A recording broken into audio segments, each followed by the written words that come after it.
malah umurnya panjang-panjang. Delon, Pak. Wong-wong sing cara bahasa kasarnya ngomong penyakitan. Orang lumpuh, orang yang penyakitan, itu malah uripe tuwa. Iya toh? Kenyataannya kan seperti itu malah.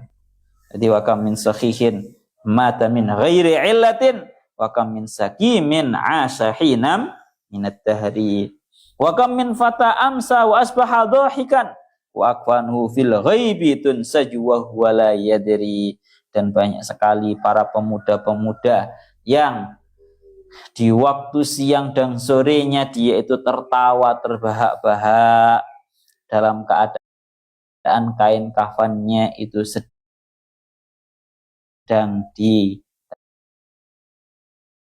tenun, sedang dijahit.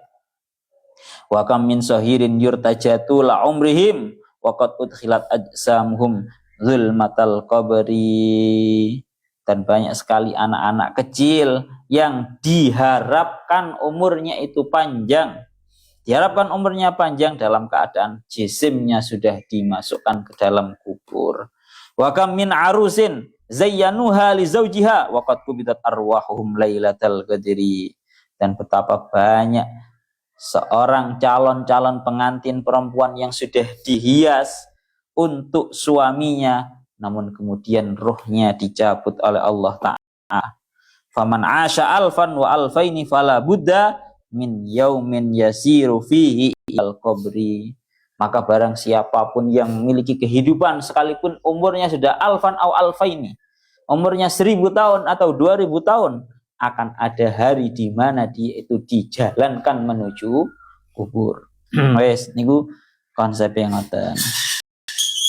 Ya Allah ya Rabbi ya Karim. Oh niki jenenge konsep urip ngeten iki Pak. Dadi sing itu tidak melihat umur, tidak melihat sehat, tidak melihat sakit. Cara bahasane Umi, cara bahasane Ibu kula niku sing penting umure sik kanthil ngono ya ora apa-apa.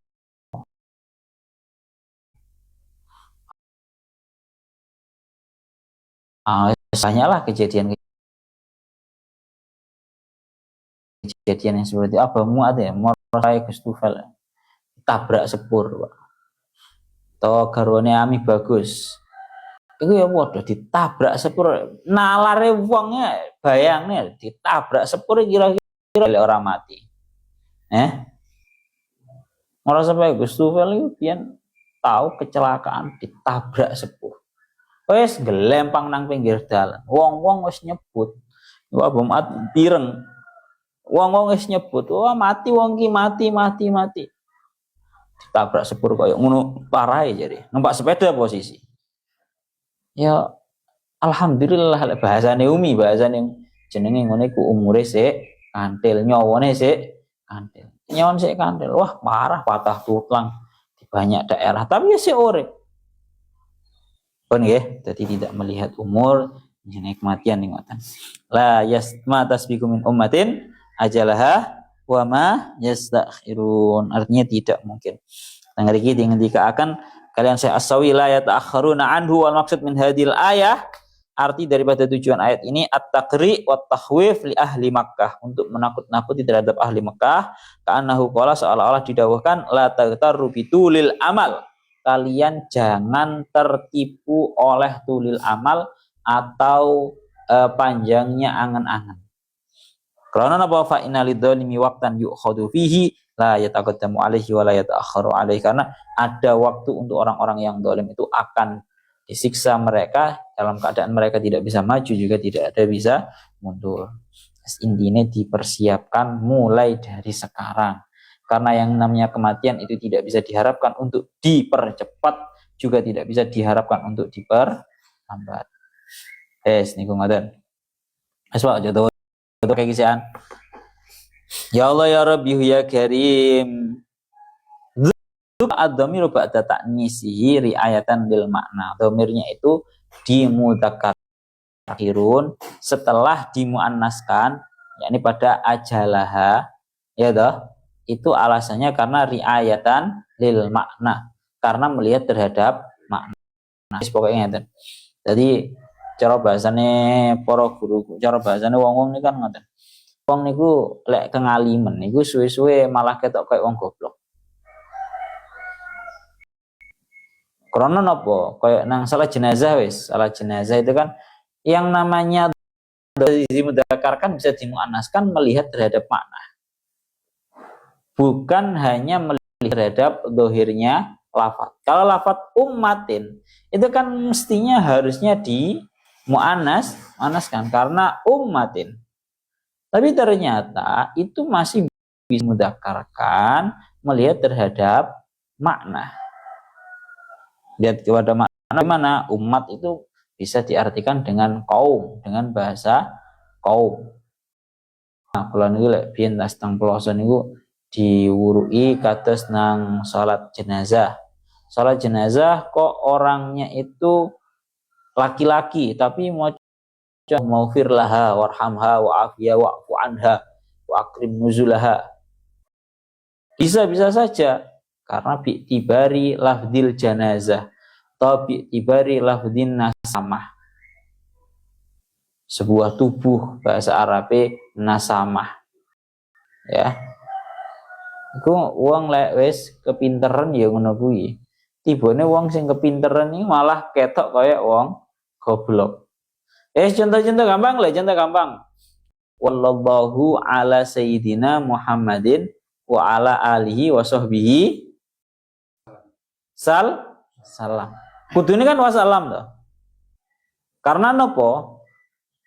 Yang namanya ataf fi'il mudhari, fi'il madhi itu ya atafnya fi'il madhi, artinya yang jumlah yang secara dhahirnya khobariyah secara lafaz juga harusnya diatafkan dengan khobariyah secara lafaz.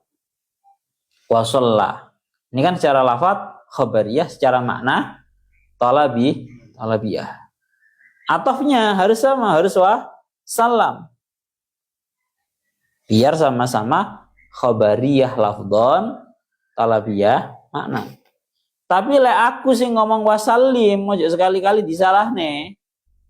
Karena bisa ada takwilannya, yaitu boleh-boleh saja kan mengatafkan jumlah talabiyah secara lafaz. Lek wasallim kan jadi fi'il amr. Berarti kan jumlah talabiyah kan ngono.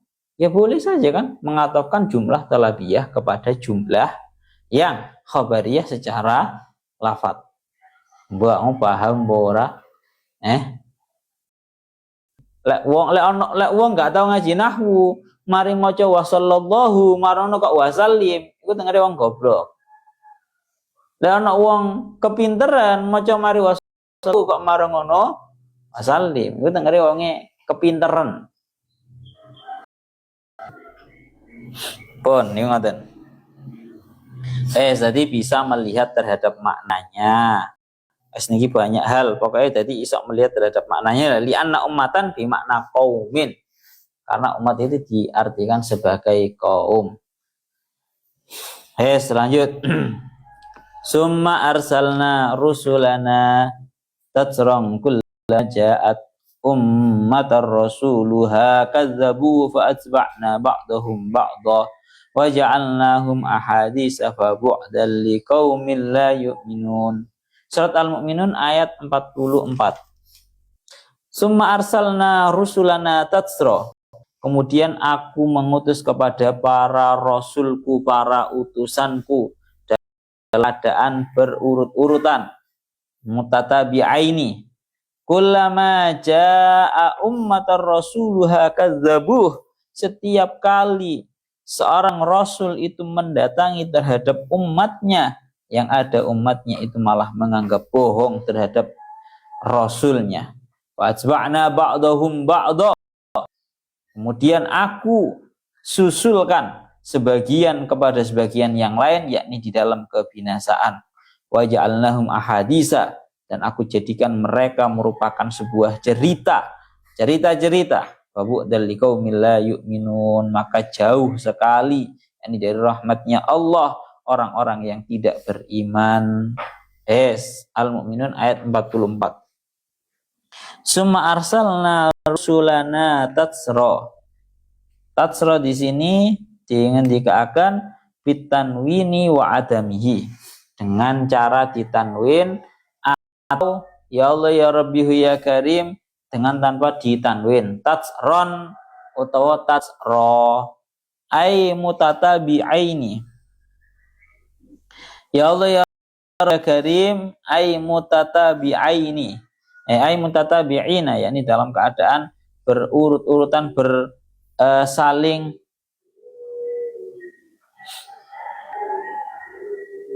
berurut-urutan. Gampangane ngomong ngoten.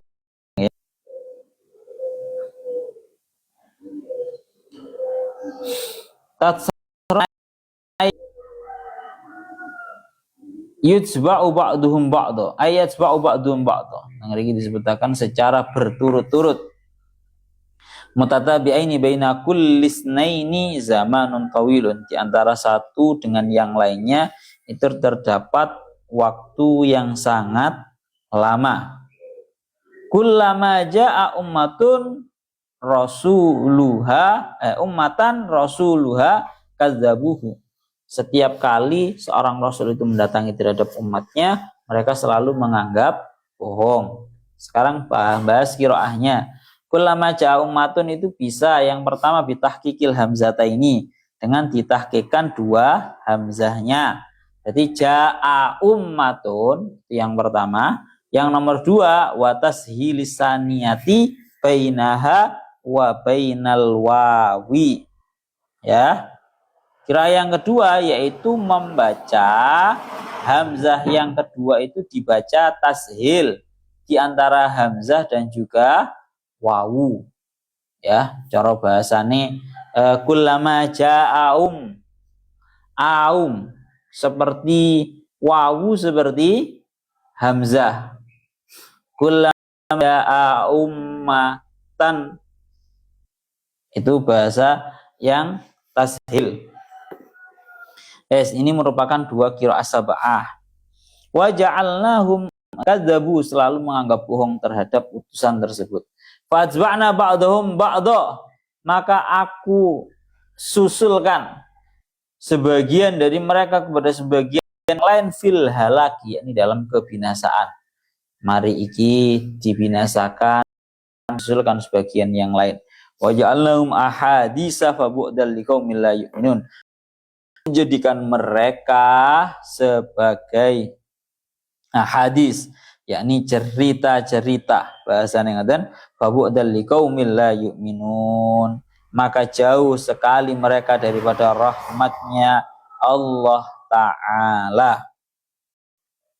Pun artinya begini, kalau yang didakwakan oleh Syekh Fakhruddin Ar-Razi, beliau itu dawuh yakni annahum salaku fi takdzibi anbiya'i maslaka man taqaddama dzikruhu mimman ahlakahullahu bil gharaqi wasati, yakni mereka itu orang-orang yang menganggap bohong terhadap setiap para rasulnya, itu mengikuti manhajnya para umat-umat terdahulu yang sudah dibinasakan oleh Allah Ta'ala dengan cara dibanjir, ya, dengan cara banjir, dengan cara sebuah angin ribut. Nah, mereka bukan kok bisa mengambil sebuah pelajaran, akan tetapi malah mengikuti. Pun fabu'dal liqaumil la yu'minun. Pun sekarang kita masuk ke cerita yang nomor 4 ya. Tadi yang cerita yang nomor 3. Sekarang masuk ke yang nomor 4. Summa arsalna Musa wa akhahu Harun bi ayatina wa sultanin mubin. Summa arsalna Musa. Ini surat Al-Mu'minun ayat 45. Summa arsalna Musa, kemudian aku mengutus Musa wa akhahu Haruna, dan saudaranya yang saudara laki-lakinya yang bernama Harun, di ayatina, dengan ayat-ayatku, wasultanim mubin, dengan membawa ayat-ayatku, pertanda-pertandaku, wasultanim mubin, dan juga sebuah hujjah, ay hujjatin bayyinatin wa hiya al-yadu wal 'asa wa ghairihi minal ayangan tangannya Nabi Musa, kemudian tongkatnya Nabi Musa dan selainnya, yakni berupa beberapa ayat. Jadi ngoten. Jadi menurut pendapatnya para ulama, yang perlu dipertajam dalam ayat ini adalah bi ayatina. Jadi ini kan bahas ceritanya Nabi Musa dan juga Nabi Harun. Tentunya seorang utusan itu kalau diutus oleh Allah Ta'ala itu pasti membawa yang namanya mukjizat. Tengeri kita akan yang perlu digarisbawahi adalah bi ayatina wa sultanim mubin. Kan bi ayatina itu kan dengan membawa ayat-ayatku, artinya dengan mukjizat-mukjizat yang Allah Ta'ala berikan kepada Nabi Musa dan juga Nabi Harun. Itu maknanya ayatina. La wa sultanim mubin ini maknanya bagaimana? Kalau secara makna asal sultanim mubin itu kan sebuah kerajaan. Sultan itu kerajaan, sultanim mubin kerajaan yang jelas. Ternyata menurut para mufassir sultanim mubin itu maksudnya adalah sama, yaitu ayat-ayatnya Allah, ayat yang mukjizat-mukjizat yang diberikan kepada Nabi Ibrahim, Nabi Musa, Nabi Harun. Jadi sultan pun itu juga maknanya adalah ayat. Jadi ngeten Nabi Musa dan juga Nabi Harun itu mukjizat yang diberikan oleh Allah Ta'ala yang jumlahnya ada 9. Kalau nang sawi nenek bi ayatina ayatis-i.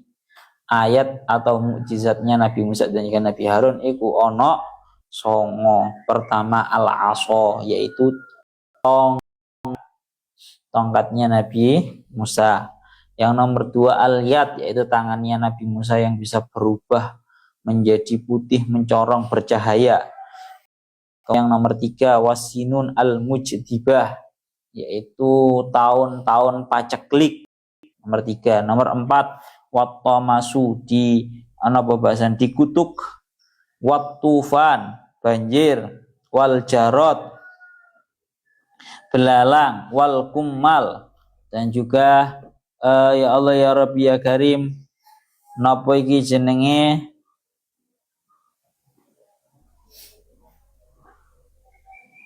di dalam ayat Al-A'rafnya itu loh. Bahasanya tentang surat Al-A'rafnya fa arsalna alaihimut tufana wal jarada wal kummala wad dhafadi'a wad dama ayatin mufassalatin fastakbaru wa kanu qauman mujrimin. Jadi Allah Ta'ala niku mengutus yang namanya tufan, banjir bandang, kemudian belalang, kemudian kutu, kemudian katak, ya, al-kummal wa dhafati awadam, dan juga darah. Pun dalam surat Al-A'raf ayat 133. Itu bi ayatin wa sultanim mubin. Tengeriki ketika akan sultanim mubin itu menurut satu versi, kalau dalam tafsir Fakhruddin Syekh Jalaluddin Al-Mahali dan Imam Fakhruddin Ar-Razi Asawi niku sama mawon. Ayatina dan ya sultanim mubin itu maknanya sama, yaitu sama ayatnya Allah Ta'ala yang diberikan kepada Nabi Musa dan juga Nabi Harun. Tapi kalau versi yang ada dalam kitab tafsir Fakhruddin Ar-Razi, sultanim mubin itu memang ayat, cuma lebih dispesifikkan bahwa sultanim mubin itu merupakan sebuah tongkatnya Nabi Musa. Jadi sultanim mubin itu tongkatnya Nabi Musa, termasuk daripada ayat-ayatnya Allah Ta'ala yang diberikan kepada Nabi Musa dan juga Harun. Cuma lebih dispesifikkan sultanim mubin itu tongkat mukjizat yang paling besar. Niku ngoten nggih. Ya Rabbi ya Karim. Dadi ngeten iki termasuk bahasane atfun muratif atau atful khas alal am. Pun nang mriki ngoten. Secara garis globalnya didawakan kalian Al-Imam Fakhruddin Ar-Razi, mukjizat yang dimiliki oleh Nabi Musa itu juga dianggap sebagai mukjizatnya Nabi Harun, karena keduanya berada di dalam satu misi yang sama. Lanjut. ila fir'auna wa malaihi fastakbaru wa kanu qauman 'alin. Allah Ta'ala utus Nabi Musa dan juga Nabi Harun itu kepada Fir'aun dan juga segolongannya. Fastakbaru, kemudian mereka takabur, mereka itu sombong untuk beriman, ay anil imani biha wa bil. Ini mereka itu sombong untuk beriman terhadap Allah Ta'ala dan juga ayat-ayatnya.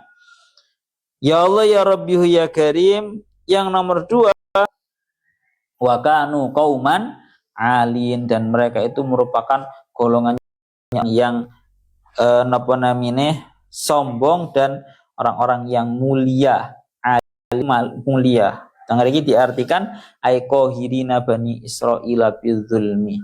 Yani orang-orang yang memaksa terhadap kaum Bani Israel secara dolim. Jadi Fir'aun ini bolak-balik diceritakan loh, bahwa Fir'aun itu seluruh kaum Bani Israel, semuanya dijadikan budak. Jadi sifat yang disebutkan Allah Ta'ala terhadap sifatnya Nabi, sifatnya Fir'aun dan juga segolongannya itu 2, yaitu al-kibru, mereka itu sombong. Yang nomor 2 al-ulu, mereka itu memang beneran orang-orang yang bahasa kasarannya ngomong terhormat. Bahasanya tengeriki ngoten, terhormat, tapi sifatnya itu bukan terhormat yang sebaiknya, tapi justru kehormatan mereka, jabatannya mereka digunakan untuk qahirina bani Israila bidzulmi. Justru malah digunakan untuk mendolimi terhadap kaum Bani Israel. Pun kelanjutannya, faqalu anu'minu li basyaraini mislina. Kira soalnya itu tadi, bahwa ini membahas cerita namun cara ringkas, secara global, secara gamblang, tidak secara terperinci. Faqalu anu'minu li basyaraini mislina wa qaumuhuma lana 'abidun. Maka mereka, yakni Fir'aun dan juga semuanya berkata, anu'minu, apakah kita beriman li basyaraini terhadap 2 orang manusia mislina yang sama seperti halnya kita. Wa qaumuhuma dun ay muti'una khadi'un, dalam keadaan kaumnya itu justru sangatlah taat dan juga tunduk kepada kita. Katanya Fir'aun, kayak apa cara bahasa ngomong ngoten? Kayak apa aku iki nurut nang 2 orang manusia yang sama seperti kita, dan seluruh kaumnya itu justru malah tunduk dan juga patuh kepadaku, kata Fir'aun. Ya Allah ya Rabbihu ya Karim.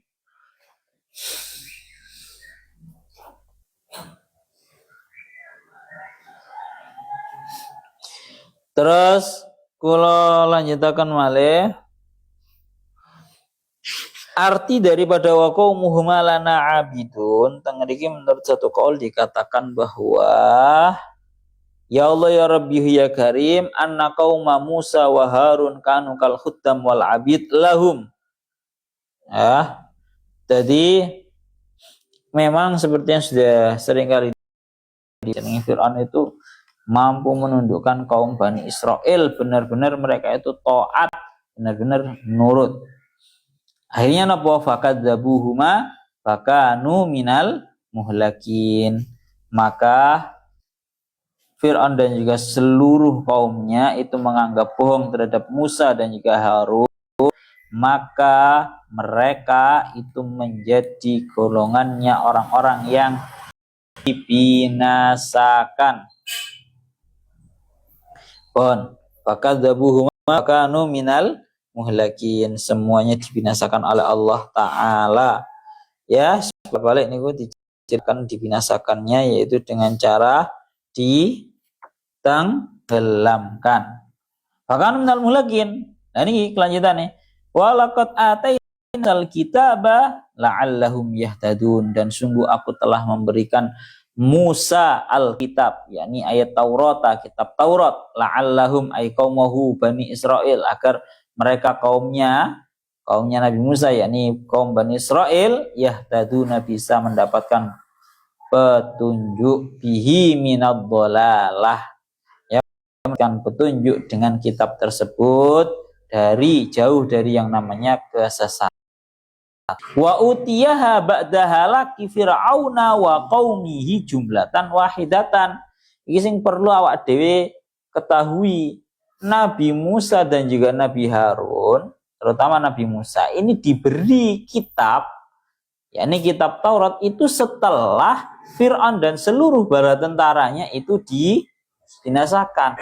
Setelah Musa dan seluruh bala tentaranya itu ditenggelamkan. Jadi sakmarine Nabi Musa berhasil lewati lautan dan kemudian Allah Ta'ala menenggelamkan Fir'aun dan seluruh bala tentaranya, baru memberikan terhadap Nabi Musa dan juga terutama Nabi Musa diberi yang namanya kitab Taurat jumlah wahidatan, langsung turun blek. Itu beda dengan yang namanya Al-Quran. Kalau Al-Quran itu kan diturunkan secara total kepada sama'id dunia, di langitnya dunia, kemudian diturunkan kepada Kanjeng Nabi dalam jangka waktu kurang lebih 3 tahun. Niku ngoten. Ya Allah bihu ya karim, waja'al niki cerita yang nomor 5, berarti membahas tentang Nabi Isa. Wa ja'alna ibna Maryama wa ummuhu ayatan wa awainahu ila rabwatin dzati qarari wa ma'in. Surah Al-Mu'minun ayat 50. Ya Allah ya Rabbi ya Karim,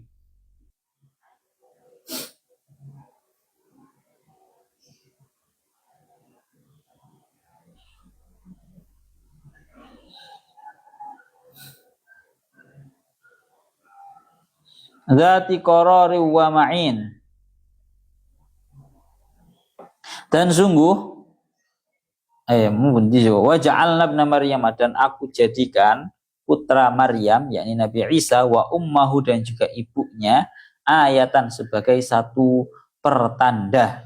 Lam yakul ayata ini makirin wa awainahuma ila rabwatin dzati qarari wa ma'in, dan aku ungsikan anak Maryam dan juga ibunya kepada sebuah tempat yang tinggi yang memiliki sifat rata agar bisa ditetapi dan juga penuh dengan sumber air. Niki bahas ceritanya Nabi Isa dan juga ibunya. Secara garis globalnya ngaten. Pertama ngeten. Teng mriki dingendikaken wa ja'alna ibna Maryam ai Isa wa ummuhu ayatan. Dan aku jadikan anak Maryam yakni Nabi Isa dan juga ibunya itu satu tanda, yakni untuk seluruh alam. Lam yakul ayataini, Allah Ta'ala tidak berkata ayatain, 2 pertanda. Kan kudune kan 2, yakni anak dan juga ibu. Harusnya kan ayataini. Tapi kenapa kok ayatan? Karena li'annal ayah fihima wahidatun. Karena pertanda yang ada dalam Nabi Musa dan juga Nabi Isa dan juga Sayyidah Maryam itu satu, yaitu dilahirkannya Nabi Isa dalam keadaan tanpa adanya seorang suami. Kan bodoh toh Pak, kan intinya kan di situ. Ini merupakan satu tanda yang sama, jadi nggak perlu dikatakan ayataini. Bahasanya teng mriki dingendikaken li anna wiladatu min ghairi ab amrun khariqun bil adah wa yasihu nisbatuhu laha walahu. Lah teng mriki dingendikaken dadi kan sing jenenge Nabi Isa sama Sayyidah Maryam itu memiliki persamaan, memiliki kehebatan yang sama. Seperti yang didawuhkan oleh Syekh Fakhruddin Ar-Razi. Syekh Fakhruddin Ar-Razi niku dawuh ngeten. Sing jenenge Nabi Isa itu kan punya banyak mukjizat. Rupane nopo? Punya banyak ayat. Yang pertama diciptakan dengan tanpa adanya bapak. Kemudian Nabi Isa diberi kemampuan berbicara semenjak waktu masih di gendongan. Ya. Kemudian yang nomor 3, Nabi Isa itu mampu menyembuhkan orang-orang yang sakit abros. Kemudian abros itu sakit belang. Dan juga Nabi Isa itu mampu untuk menghidupkan terhadap orang-orang yang meninggal. Lah, ibu iku yo gak kalah keramat. Lah wong wedok kan gak mungkin lah jadi seorang, kalau seorang perempuan itu kan gak bisa jadi nabi, itu kan gak mungkin. Tapi ibu Nabi Isa yaitu Sayyidah Maryam itu yo gak kalah keramat. Keramat ya mulai cilik. Rupane nopo keramat Sayyidah Maryam? Wa amma Maryam faqad ja'alaha Allah taala ayatan li annaha hamalathu min ghairi dzakarin. Pertama, sing jenenge Sayyidah Maryam itu bisa melahirkan tanpa seorang laki-laki, seorang suami. Wa qala Al-Hasan takallamat Maryam fi sighariha kama takallama Isa alaihi salam. Sayyidah Maryam iku iso ngomong mulai cilik koyok dene Nabi Isa sing ngomong mulai kecil. Mulai bayi aja kecil. Mulai bayi. Sayyidah Maryam iku ya iso ngomong. Di umur yang pada normalnya anak-anak kecil itu masih belum bisa ngomong, umur 1, umur 2 itu belum bisa ngomong, Sayyidah Maryam itu sudah bisa ngomong. Itu napa dalilnya teng mriki yang dikatakan wa huwa qauluha, ucapannya Sayyidah Maryam, huwa min indillah innallaha yarzuqu may yasha'u bighairi hisab. Ini omongannya Sayyidah Maryam dalam keadaan beliau masih sangat kecil. Walam talkim sadian qattu, enggak pernah menyusu. Sing jenenge Sayyidah Maryam itu enggak pernah menyusu.